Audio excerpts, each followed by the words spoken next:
আসছি অন্যান্য খবরে। হাইকোর্টের গ্রুপ সি গ্রুপ ডি নির্দেশকে চ্যালেঞ্জ জানিয়ে সুপ্রিম কোর্টে এসএসসি।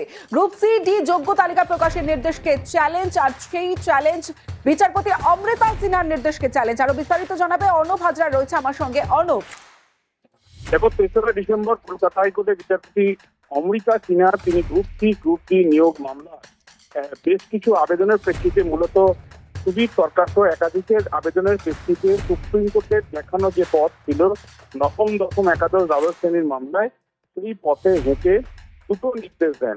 এক, দ্রুত যাতে school service commission SSC group C group D যারা 2016 সালের প্যানেল থেকে নিয়োগ করেছিলেন তাদের মধ্যে যারা যোগ্য রয়েছেন তাদের তালিকা অবিলম্বে প্রকাশ করার নির্দেশ দেন এসএসসিকে। একই সঙ্গে যারা ওই যোগ্য তালিকায় থাকবে তাদের যাতে বয়সজনিত ছাড়, অর্থাৎ 40 বছরের যে ন্যূনতম যোগ্যতা মান এবং এসসি এসটি ক্ষেত্রে রিল্যাক্সেশন রয়েছে, সেক্ষেত্রে যেন বয়সের ছাড় তারা পায়, সুযোগ যেন পায় নবম, দশম, একাদশ, দ্বাদশের মতো, সেটাও এসএসসিকে সুনিশ্চিত করতে বলেন। ইতিমধ্যে এই আগামী সপ্তাহ, অর্থাৎ যে রানিং কাল থেকে যে সপ্তাহটা পড়ছে আমাদের জন্য, এই সপ্তাহের মধ্যে এই নিয়োগ প্রক্রিয়ার ফর্ম ফিল আপ সম্পূর্ণ হবে।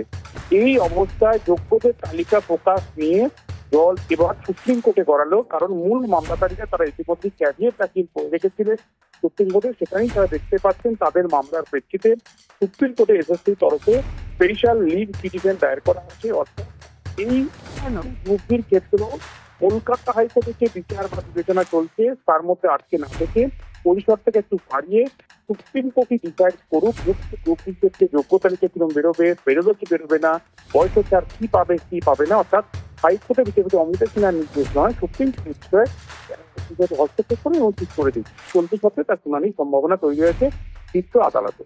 বেশ।